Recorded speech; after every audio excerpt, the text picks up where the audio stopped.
Hello, my name's Steve Callahan, 33 Pederzini Drive, and I'm a co-chair of the Warrant Committee. And my name is Bob Sliney, 6 Overfield Drive, and I am a co-chair of the Warrant Committee. Our objective in this video is to inform and educate the residents of Medfield about both our town finances and the articles before town meeting this year. For those not familiar with us, the Warrant Committee is a 9-member volunteer committee of Medfield residents appointed by the town moderator, Scott McDermott, to advise the town residents on the town meeting warrant.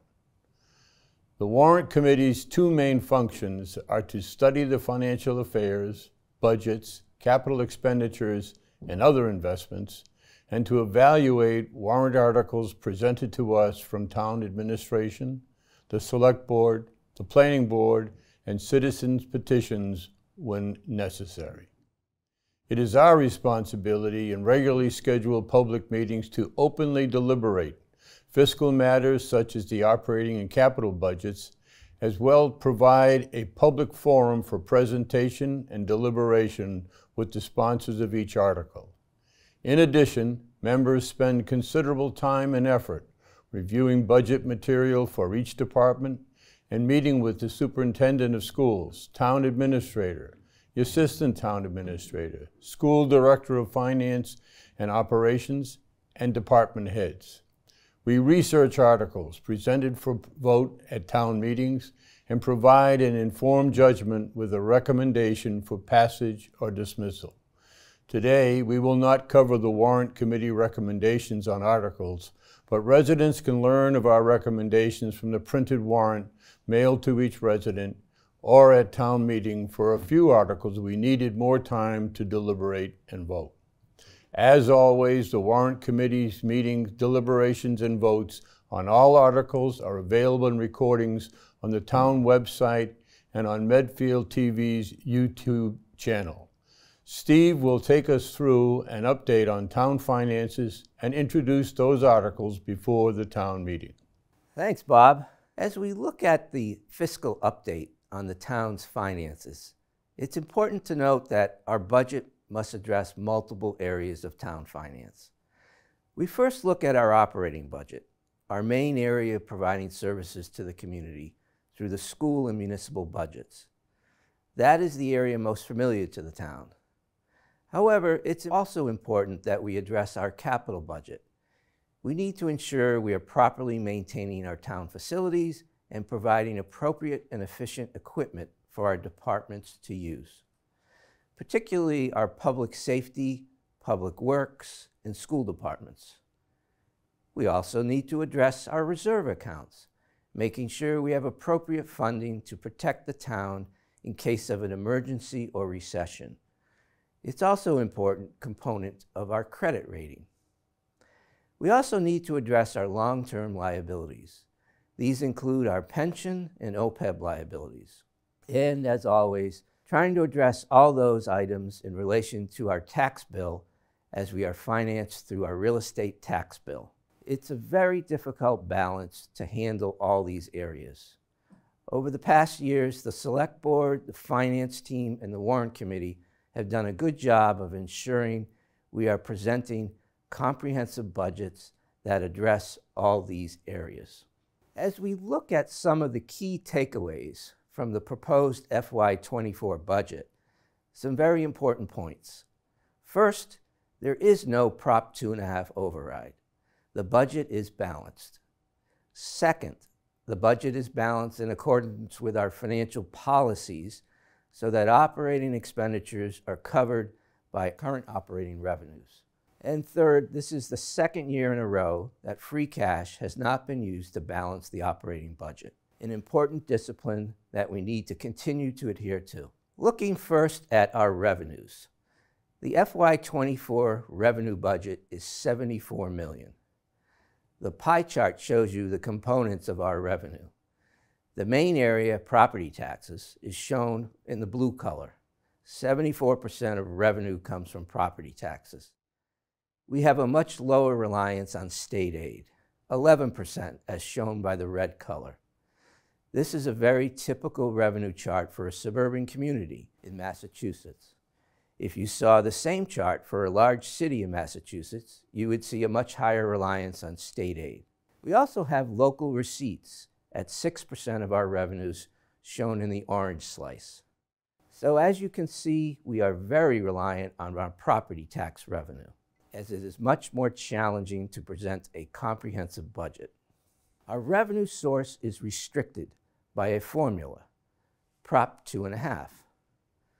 We must always balance the services we are providing with that impact on our tax bill. Looking next at the Prop 2.5 revenue source and formula, a lot of people think Prop 2.5 limits the increase in their tax bill to 2.5% each year. It does not. Prop 2.5 is really just a limit on the total taxes that the town can raise. This slide really shows how that formula works. As shown in red, the formula just begins with an amount from the prior year. We are then allowed to increase that amount by 2.5%. We're then allowed to increase for an estimate for new tax growth, which is an estimate for new development in town, not taxes from just increases in town property values. Continuing with the formula, we then add the 2018 Municipal Building Stabilization Fund override. The Select Board votes each year on an increase of 2.5%. This override was approved at the 2018 town meeting and essentially allocates and dedicates a certain amount of our tax levy revenue to maintaining our town building and facilities. Continuing down, we have a total that's called the levy limit within Prop 2.5. Continuing, the formula then allows us to add to that any principal and interest for exempt debt outside of Prop 2.5. You then get to the amount called the maximum levy limit, or the levy capacity. This is the maximum amount that can be taxed under the formula. As you can see, for most years, we have chosen to tax essentially the maximum allowed under the formula, except for the last year due to some unexpected increases in state aid, new growth, and local receipts. The budget plan for FY24 is to tax the maximum levy limit. Now, let's take a look at Medfield's single-family tax bill. Because we have a small commercial tax base in Medfield, 94% of the tax burden falls on residential taxpayers. You can see back in fiscal year 19, the average tax bill increased by almost 9% due to the large number of overrides approved at the 2018 town meeting. There hasn't been an operational override since 2018. Since then, we've managed to stay within the Prop 2.5 framework with relatively smaller increases each year. As for the proposed FY24 balanced budget, the increase is expected to be 1.9%. This is based on the single-family average assessed value of approximately $840,000, which results in an estimated average tax bill of $13,204 for FY24. And that's an increase of $246. On the right side, you can see Medfield's ranking in the state average tax bill. Historically, we were in the low 20s to high teens. And then in FY19, after all those overrides got approved, we went up in the rankings to number 15 in the state, which means that only 14 communities had a higher average tax bill. We have now moved down to a ranking of 20 in FY22. Next, we turn to a history of state aid. Our receipts have increased to approximately $8.5 million for FY24, based on the governor's proposed budget. And charges have decreased to approximately $966,000 in FY24. Next slide shows the history of our net state aid, with dollars on the left axis and the percentage change each year on the right axis. While the FY23 showed an increase in percentage up to 2.9%, it's expected to decrease to approximately 1.6% in FY24, based on the proposed governor's budget. Next, we look at local receipts. The FY24 budget is $4.3 million, an increase of 2.9%. One half of this represents motor vehicle excise tax, followed by 16% from licenses and permits, and 12% from investment income.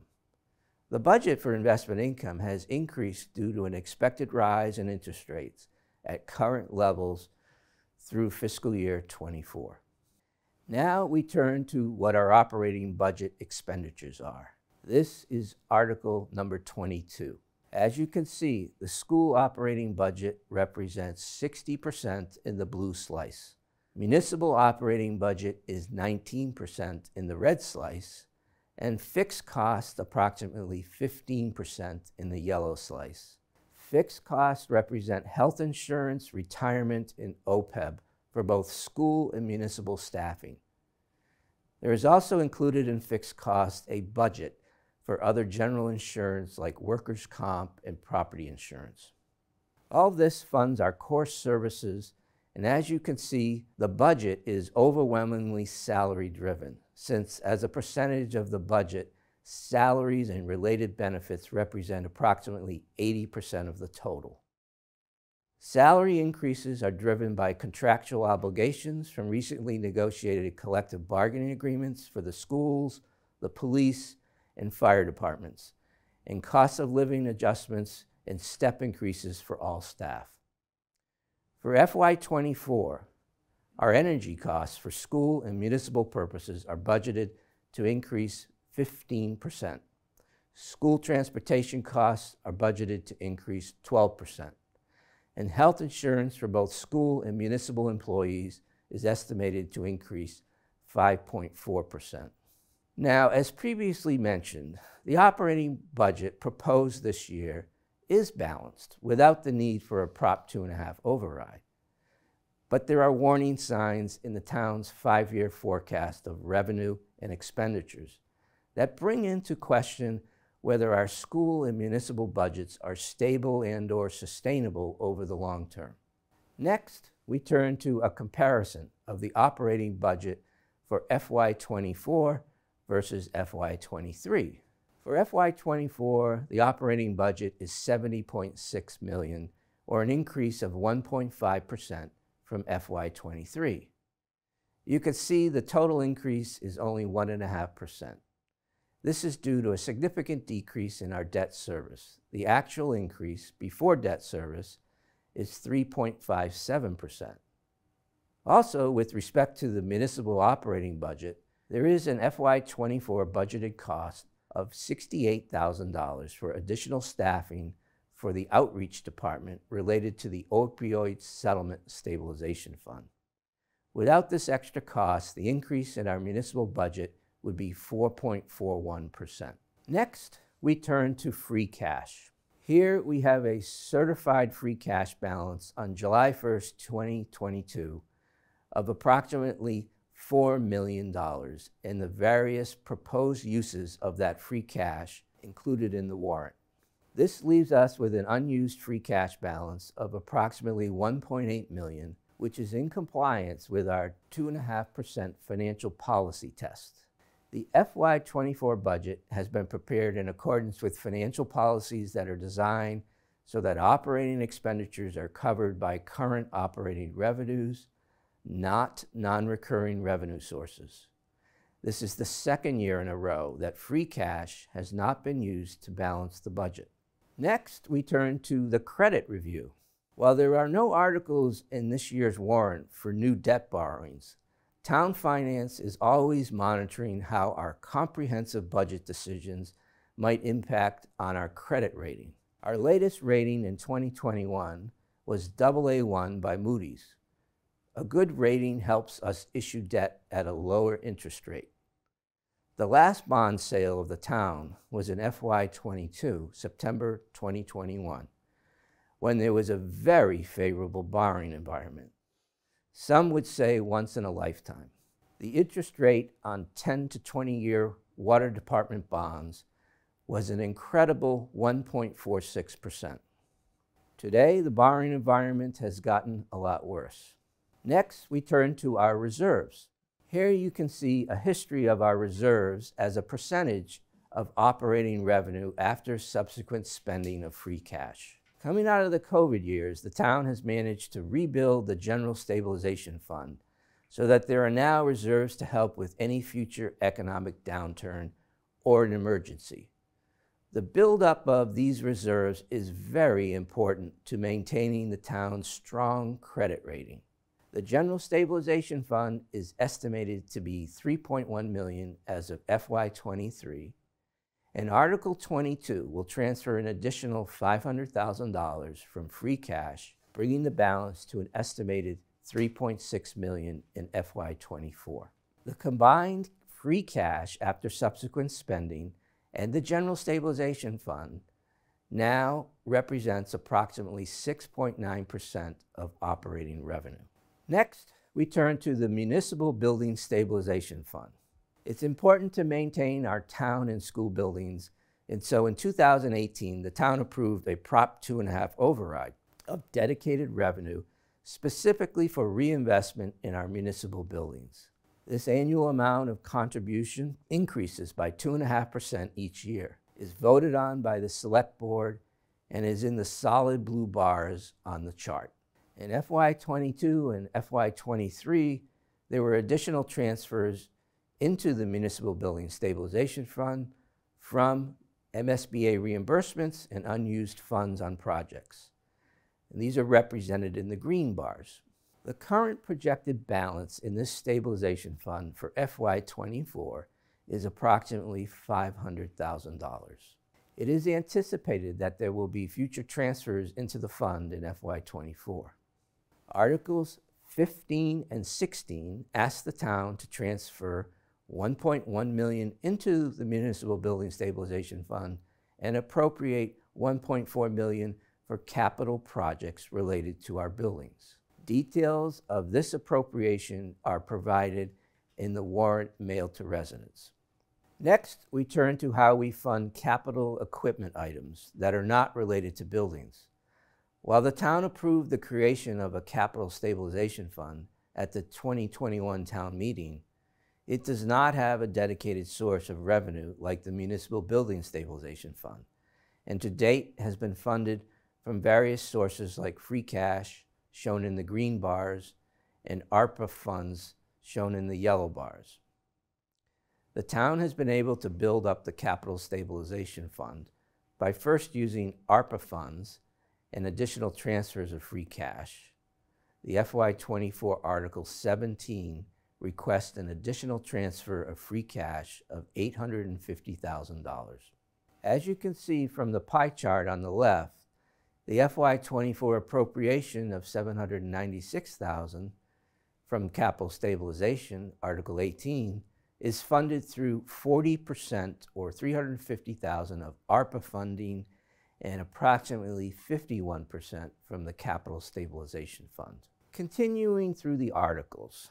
First, we have Article 1, the annual town reports. Next are the human resources articles, 2 through 5. Article 2 is elected official compensation. Article 3 is personnel administration plan. These are routine articles each year at town meeting. New this year are Articles 4 and 5. Article 4 is the collective bargaining agreement for the police. The current collective bargaining agreement expired on June 30th, 2022. Article 5 is the revocation of civil service. If you'd want to learn more about these two articles, I would refer you to our Warrant Committee meeting on April 11th. Next is the Opioid Stabilization Fund, Articles 6 through 8. The town has been a party to the statewide agreement for opioid settlement funds and will receive annual payments over the next 18 years. The town is bound by strict requirements in the settlement agreement on how to handle these funds. So the Select Board is proposing the formation of an Opioid Stabilization Fund. Article 6 creates the Opioid Stabilization Fund. Article 7 transfers into the Opioid Stabilization Fund. And Article 8 transfers out of the Opioid Stabilization Fund. Next are the revolving, trusts, and other fund articles.